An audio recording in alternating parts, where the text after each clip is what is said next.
Hello everybody, and let's get started in the intentional blur or softness category results. So some really captivating images in here.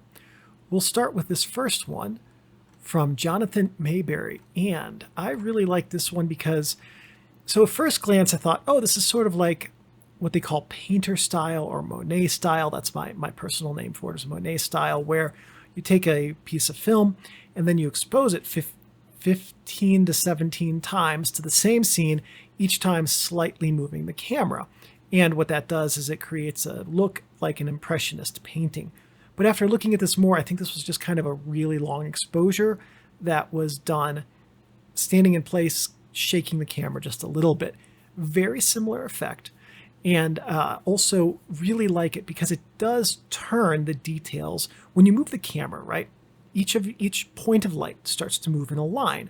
Well, if you have a whole bunch of points of light lined up, now they all move in a line together, which is basically the exact same way that a paintbrush works, right? If you think of each bristles of a paintbrush being a point that moves in a line, now when you move the paintbrush in strokes back and forth, all those different points move in relatively the same way.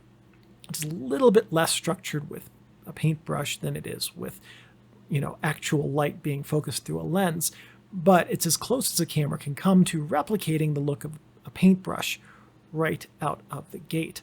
So that's what this does. It looks like a painting because of the image movement. And so the blur here was intentional to create that result. And it's a pretty darn good result. It's a very pleasing use of that technique, and definitely one that's worth exploring more. This shot comes from Kevin Rios and is a photo of his cat, or a cat. And this one I struggled with a little bit because there's not really blur.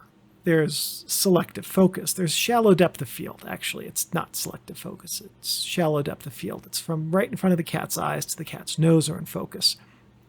So really, it's a good use of shallow depth of field in creating a portrait. And there's nothing wrong with that. And I think it's actually a technique that works very well for pet and animal photography, just like it also works very well for people photography.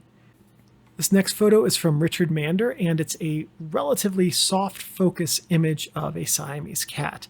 And I think is really one of the best cat photos that probably the best cat photo, second best cat photo we saw in this contest.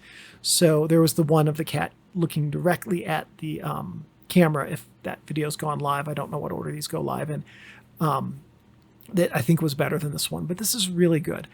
It is soft focus because you can see that, yes, the cat has fur, but the details of the cat's fur are not super well in relief. So a good use of soft focus for portrait work. And soft focus has a long tradition of being used in portraits. And if you're a portrait photographer, soft focus lenses can be very expensive, especially ones that have variable soft focus. And vintage soft focus lenses are very, very good for portraits. Anyway, bit of a tangent, back on track now. This one comes from Stewart. So Rod explained that the blur here is the blur in the two people's faces, in the shadows cast by the two people's faces. So as we've seen with all of the photos, or we will see with all the photos that Rod submitted, all of them have something in common, which is that they are the product of planning out what the photo is going to do, what it's supposed to say, how to execute it, and then doing it. So I think, well, not all of them. Most of them were multiple exposures, and all of them did have some meaning behind them that was being conveyed through the image. And that's something that's a really good instinct. Well, not an instinct. That's something that's a really good practice for photographers, is to sit down before taking a photo and think about what they want it to say and how they're going to execute the image to make it say that. This shot comes from Stephen Boyce, and it's hard for me to say if the blur here is a little bit of camera shake. It kind of looks like it is, but if you look at the subject's eyes, then they are there's a little bit of motion blur in their eyes. So wasn't 100% certain if this met the intentional blur or softness aspect of the prompt. This shot is from Weston Harvey and was another part of his architectural series. And this is an interesting one because it does use, everything is slightly out of focus. From the light in the background to what's the subject in the foreground is soft. The focus is somewhat soft. So I do really like the way that this image uses shadow and darkness to create the form of what's the lighter portion of the image. And that's an instinct that Weston had in each of the photos from this series that he submitted, and I think it works really well. So this photo is from Anton Rozkov, and it looks like it's a photo of water coming down a fountain. And so it's combining intentional blur, which is lens blur, because the lens is being shot wide open, and we can tell by the coma in the out of focus area, specular highlights, that it's a fairly fast lens for the whatever focal length it is, and also tell that by the shallow depth of field in the water.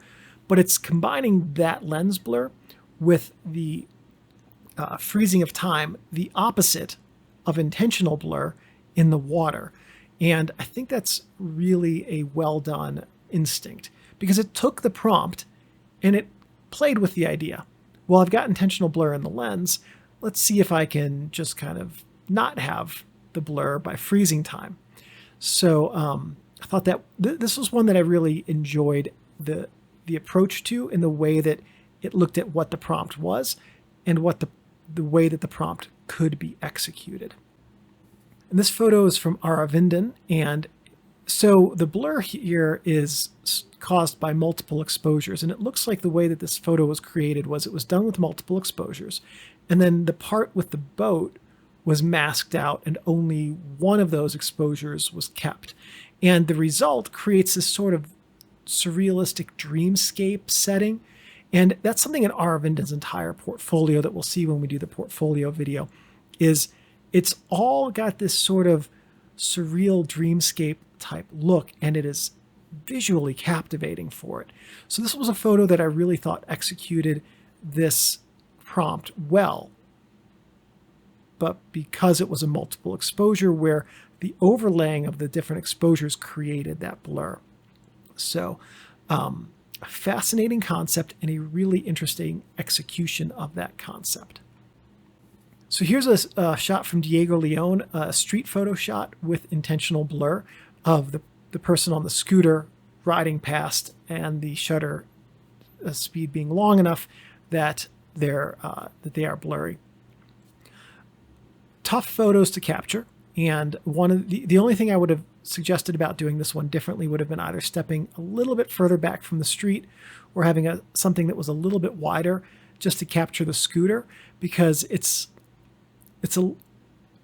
guess it's kind of optional, because I don't know that would have added anything. But at any rate, it would have been interesting to see how this image would have looked with the scooter versus without in it, because right now it kind of looks like the person's just kind of floating by, although it's not really a bad thing. So I don't know. Actually, I'm going to default to Diego being right on this image, and that it being executed, better than I could have done it. So anyway, good shot. If the only other thing I would have noticed about this is that the camera is tilted slightly to the left, and you can see that in the verticals and the horizontals of the shot. Next, this shot from Eduardo Monteiro shows intentional blur, and we can see that in the softness of the subject who's closer. And I really enjoyed the look of this, right? Because it's purple, so it doesn't use natural colors, right? And the softness in the way that there's this big blob of soft in the front, and then some softness in the subject as well, is it creates an image that, through its unnaturalness, sort of takes on this like cast of memory. Like, if you ever think about the way that we remember things and how they're not really real. I mean, obviously, because we're not going through them again, but the way that memory distorts how events actually happened. And if you've ever looked at a photo from some number of years ago, especially of a scene that you have thought about frequently, there's probably some differences between the way that you remember that scene now and the way that the photo captured it. But the photo is not going to change. Our memories do. And so because of the color of this and the softness, it creates this image that feels like a momentary capture from a memory. And I found myself looking at that and thinking of that as just being like a very captivating way to go about creating an image like this. This photo comes from Frank Wooters and is a photo of a groom. I'm going to go out on a limb here, and dancing with a bride. So might not be the case, but at any rate, two people clearly in love dancing. And I believe that it is intentional blur because the female subject is out of focus. So I would argue that this is more of a use of intentional selective focus than it necessarily being blur or softness. That said, I do think it's a really good photo, and were I one of the two people in this photo, which I am obviously not, but were I would be very happy to get this photo back and have it either in our album or hanging on our wall. I think it is a very, very well executed portrait. This photo comes from Tim Peters, and this was one that I struggled to figure out if I had placed in the right category or not, because I was trying to figure out is this intentionally blurry or soft? And it is a little bit soft, but it doesn't jump off the page as being that way. I do really like the image composition, and I think that it is, I don't know what airport that is, but I really love that kiosk. It is so very retro. The overall look of that airport is very cool, very 60s. At any rate, I really like the way that this photo feels like it's taken out of a different time and put and existing now. It just doesn't feel like one that could or should exist in the last year. So the overall structure of it, the way that the light is again in the frame versus the sunlight coming through the windows out of frame, the way that the people are standing in different groups, each group of people is doing a different thing, focused on a different thing. Really think there's a lot of things going on here that are very visually interesting. All right, our honorable mentions, and our first one goes to Noe Landaverde for this scene of what looks like kids probably going to or from school or some other thing, or people milling about in a walkway underneath lights. The verticals are a little bit off on the left, not the end of the world. That's a very, very, very, very nitpicky thing. Or maybe the horizontals are off. But anyway, there's something about the walkway that looks like it's kind of twisting and rotating as you go towards the center of the frame. I do like how crisp everything in the scene is, except the photo, the people. Like, that's really good. I'm going to guess that the way that this image was taken was that the camera was probably held up against a column to get it to be shake-free for the duration of the photo. And one of the things that really works very well about this is that it shows people in different amounts of blur, different amounts of movement. So we know that that's why we know it's intentional. And also that gives each of the different people in the photo a different purpose to be there, because they're going about doing a different thing. Some of them are just standing there. Some of them are walking to some place. Some of them are just starting to walk to a place. So every single person has a different thing that they're doing and going about. And I think that makes the image very interesting. Our second honorable mention comes from Chris May, and this is a photo of a CTA train. I have to imagine that it's coming into the station with the way that the blur is occurring as this train moves. So there is just so much movement in here. Like, the way that the blur in this image works is that it creates this very frenetic sort of movement in the train.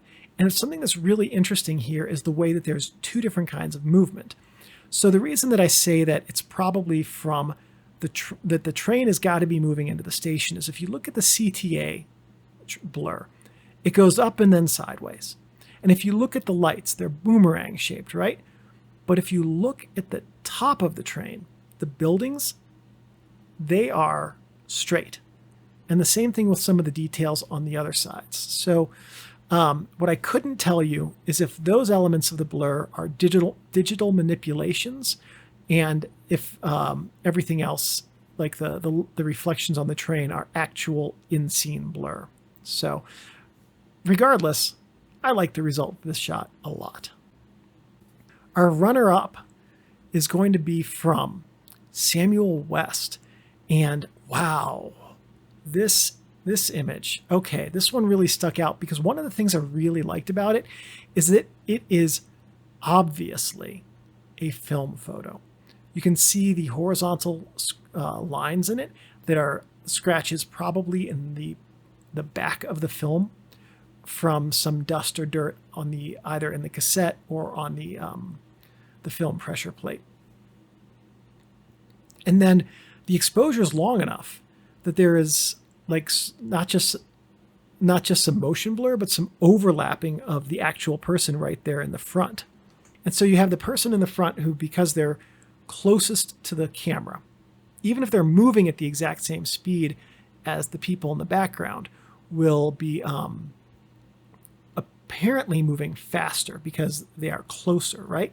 So they blur more, or the person in the front blurs more than the people in the background. And then, of course, you've got the trees and the way that they've blurred together. It just, all of that works together. And with the sharp relief of the horizontal lines in the film, it just creates a really captivating image where the blur becomes the image, and it becomes the image obviously because of the lines. So a really good execution of this prompt in this photo. And that leaves our category winner as Danny Flewelling with this photo of a model in ferns. And this is a really captivating shot because the model is moving and creating blur within the model, and the ferns are not. There's very little motion blur within the ferns. So we know that this is an image that plays with the idea of motion versus stillness. And so in a single long exposure, we've got the model being still and the surroundings not. So it's another example we saw in the multiple exposure category, the winner there, where the execution plays with the concept of the way that motion can be recorded both longer than humans can perceive in a single image and shorter than humans can perceive in a single image. So very, very good execution with this image.